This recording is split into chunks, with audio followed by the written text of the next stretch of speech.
राम राम तो सब कहें, भगवान भगवान। वो आदि राम सबसे पहले वाला परमात्मा सदा वाला भगवान कौन है कोई नहीं जानता, कोई बिरला जाने। अब मैं तुझे दो कथा सुनाने जा रहा हूं, इसको कहते हैं बुद्धिमान सुनेगा तो इस ज्ञान को सीने से लगाएगा, कमाल हो गया, कति कलम तोड़ रखी है ज्ञान के, सही बात बता दी। और मूर्ख सुनेगा तो उसका समझ में नहीं आने गया, झूठ बोला बकवाद करे।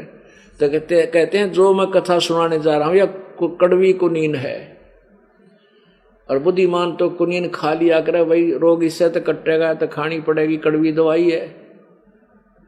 और मूर्ख थूक देता है, वो मृत्यु को प्राप्त हो जाता है। जो इस सच्चे तत्व ज्ञान रूपी कड़वी कुनीन को जो नहीं स्वीकार करेगा वो काल के मुंह में चला जाएगा। और जो इसको फांकी मार गया, सुन गया और इसके अनुसार ढल गया तो वो मोक्ष हो जाएगा उसका। ज्ञानी सुने सो हृदय लगाई, मूर्ख सुने तो गम न पाई। अब बताता हूं, माँ अष्टंगी पिता निरंजन, ये जम दारुण वंशन अंजन। ब्रह्मा विष्णु महेश की माता तो दुर्गा है और पिता ये ज्योति निरंजन काल है, ब्रह्म है। पहले कीन निरंजन राई, पीछे से माया उपजाई। माया रूप देख अति शोभा, देव निरंजन तन मन लोभा। कामदेव धर्मराय सताए, देवी को तुरंत खाए।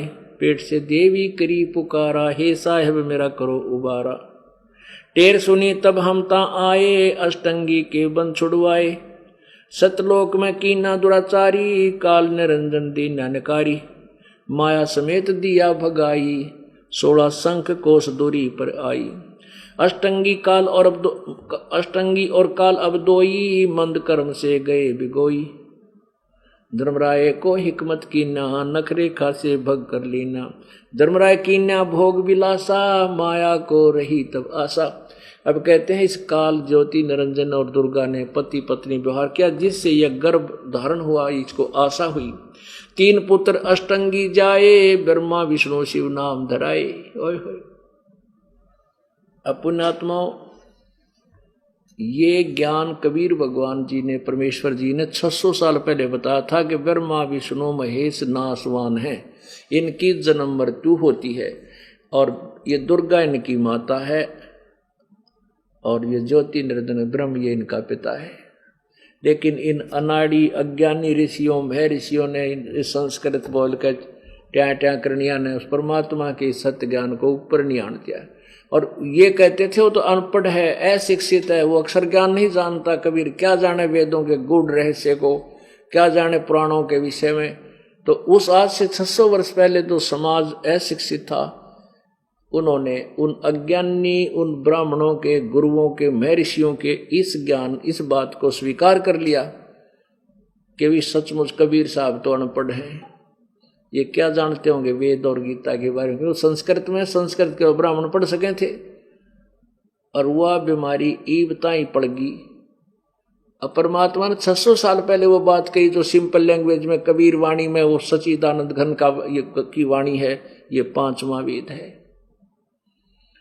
जिसके विषय में गीता जी अध्याय नंबर 4 के श्लोक 32 में कहा है कि मैंने जो अभी तक तेरे को नाना प्रकार की साधनाएं बताई हैं, कुछ ऐसे करता कोई ऐसे करता है, लेकिन उस सच्चिदानंद घन ब्रह्म की वाणी में, मुख्य वाणी में, उनके द्वारा उच्चारित ज्ञान में बहुत विस्तार से वो तत्व ज्ञान बताया है।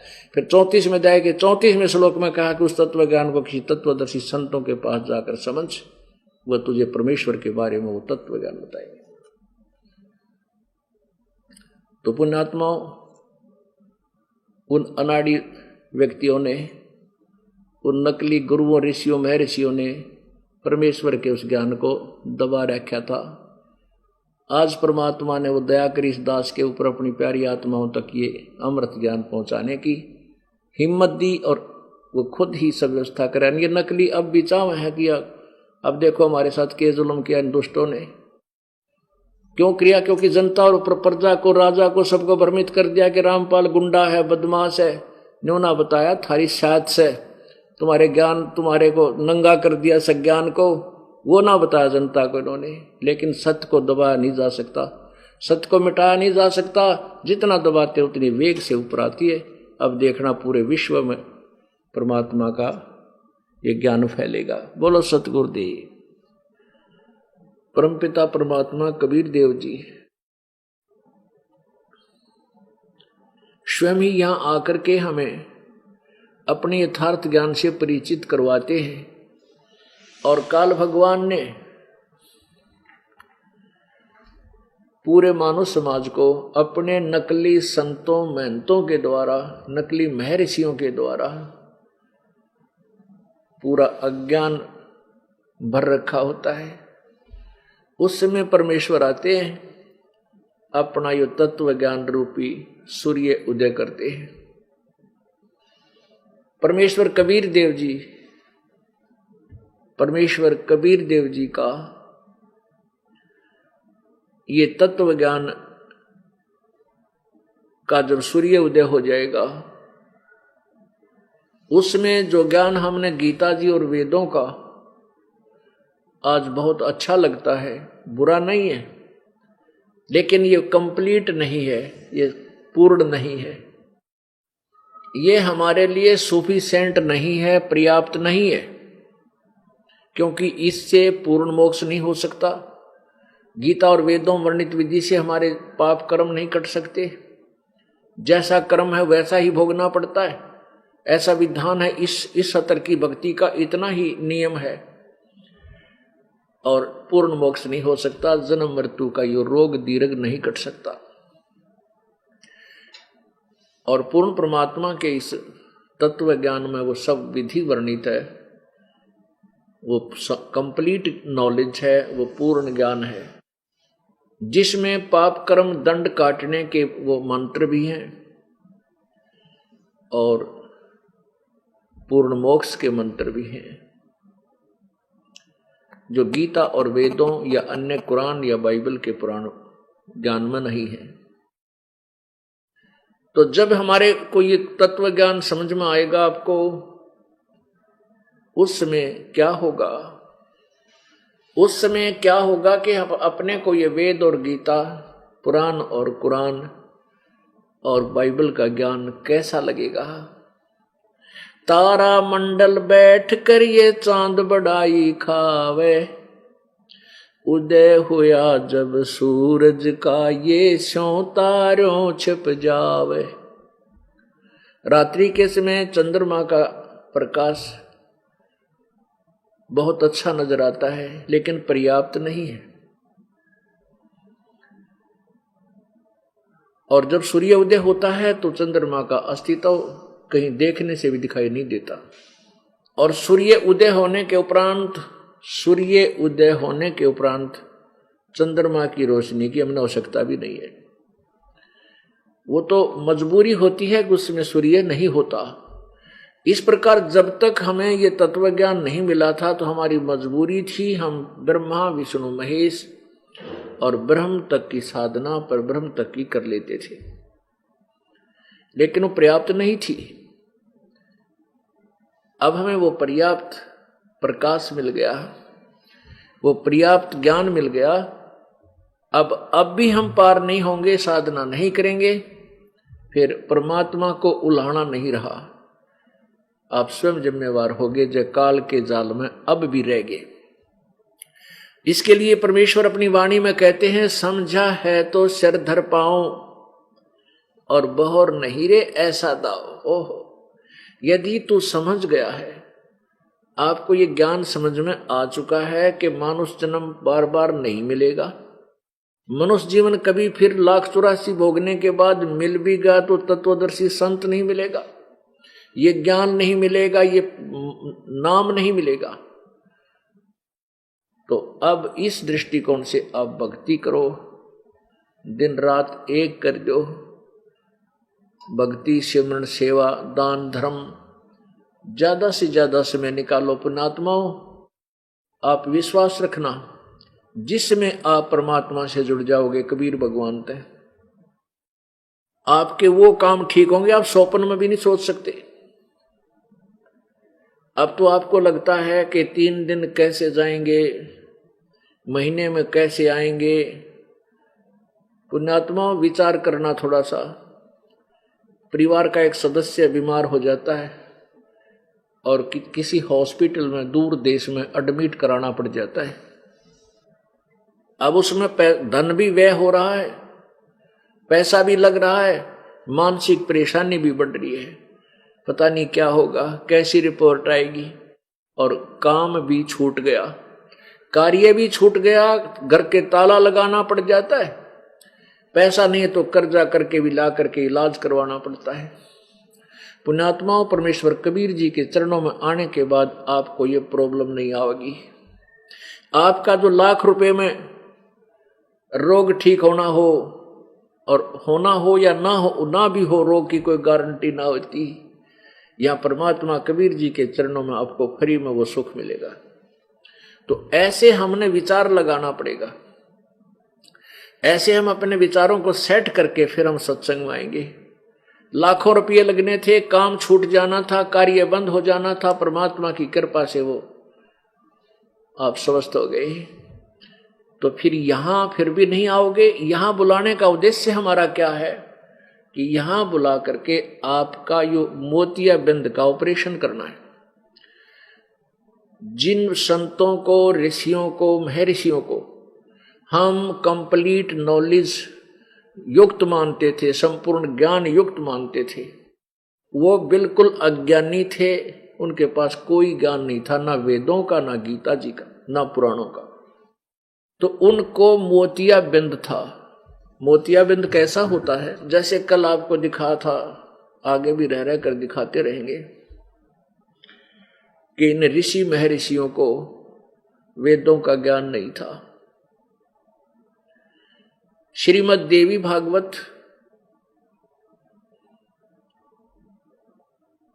गीता प्रेस गोरखपुर से प्रकाशित 6वां स्कंद, उसमें लिखा है 414 पृष्ठ पे कि सतयुग में ब्राह्मण वेदों के पूर्ण विद्वान होते थे और वो दुर्गा की पूजा करते थे। अरे तेरा भला हो, यो वेदों में कहीं भी दुर्गा की पूजा का नामो निशान नहीं है। यजुर्वेद अध्याय नंबर 40 के श्लोक नंबर 15 में ब्रह्म साधना का प्रमाण है। वेदों में ब्रह्म साधना, ब्रह्म तक की साधना का तो विवरण है, लेकिन पूर्ण परमात्मा की जानकारी भी रह कर है, अत्यधिक है। यजुर्वेद अध्याय नंबर 40 के श्लोक 15 में लिखा है कि वायु अनिलम अमृतम इदम भस्मांतम शरीरम ओम कर्तु समर किल्वे समर और कर्तुम समर। ओम नाम का जाप काम करते करते सिमरण कर, विशेष कसक के साथ यानी श्रद्धा के साथ सिमरण कर, और मनुष्य जीवन का मूल कर्तव्य जानकर ओम नाम का सिमरण कर। ये तो ब्रह्म तक की साधना है। इससे क्या होगा कि जब तू अंत समय में तेरा शरीर नष्ट होगा, खत्म होगा, भस्म होगा, उस समय तू ओम नाम की कमाई भक्ति से जो तुझे रिजल्ट मिलना है, इसका परिणाम मिलना है, जो गति होनी है, तो तब वो तुझे उतना अमृतव मिल जाएगा, ब्रह्मलोक की प्राप्ति हो जाएगी। यजुर्वेद अध्याय नंबर 40 के श्लोक नंबर 17 में स्पष्ट किया है कि वो परमात्मा पूर्ण ब्रह्म तो मोक्ष है, वो पूर्ण परमात्मा तो ऊपर प्रोक्ष है, गुप्त है। और वेद ज्ञान दाता ब्रह्म कह रहा है कि मैं ब्रह्म हूं, मेरा आकाश में ब्रह्म लोक है और मेरा ओम नाम ऐसा जानो। अब देखिएगा, थोड़ी सी झलक दिखाएंगे। अब यहां हमने इस तत्व ज्ञान को रह कर समझना पड़ेगा और इन पवित्र सदग्रंथों का दर्शन रह कर करेंगे, तब हमारे अज्ञान की लेयर उतरेगी, जो परत चढ़ेगी ना अज्ञान की। तो ये रेग मार लगाया जा रहा आपके ये सदग्रंथों को दिखा दिखा के, और ये रेग मार लगा के, और फिर ये तत्व ज्ञान रूपी पेंट आपके ऊपर परमानेंटली हो जाएगा, पूर्ण रूप से हो जाएगा। ये देखिएगा पवित्र यजुर्वेद, ये है महर्षि दानंद सरस्वती जो आर्य समाज प्रवर्तक है, उनके द्वारा इसका अनुवाद किया है। महर्षि दानंद वेदों का राइटर नहीं है, केवल अनुवाद करता है। प्रकाशक है सर्वदेशी कार्य प्रतिनिधि सभा, 2/5 महर्षि सिद्धांत भवन, रामलीला मैदान, नई दिल्ली। यजुर्वेद भाषा भाष्य संपूर्ण 40 अध्याय, महर्षि दानव सरस्वती कृत, इनके द्वारा किया है। और मुद्रक है Prince offset printers, 1510, Pataudi house, Daryaganj, नई दिल्ली। यहां देखिएगा लास्ट में इसके यजुर्वेद का अंतिम अध्याय के अंतिम ही श्लोक हैं, ये देखिएगा। ये 4400 अंतिम अध्याय है, 4400 यानी 40वां, ये 4400 माने 40वां अध्याय है। और ये यजुर्वेद भाषा भाष्य है। ये ऊपर मिसप्रिंट है थोड़ा, ये यजुर्वेद है और ये 15वां श्लोक है। वायु अनिलम अमृतम, वायोर अनिलम अमृतम इदम अथ इदम भस्मांतम शरीरम, ओम करतो समर, किल्बे समर और करतोम समर। समझ के इसने तो अनुवाद करने का, अड़ंगा करने का ठेका ले रखा था। दानंद ने तो भांग पी कर लग जाता था।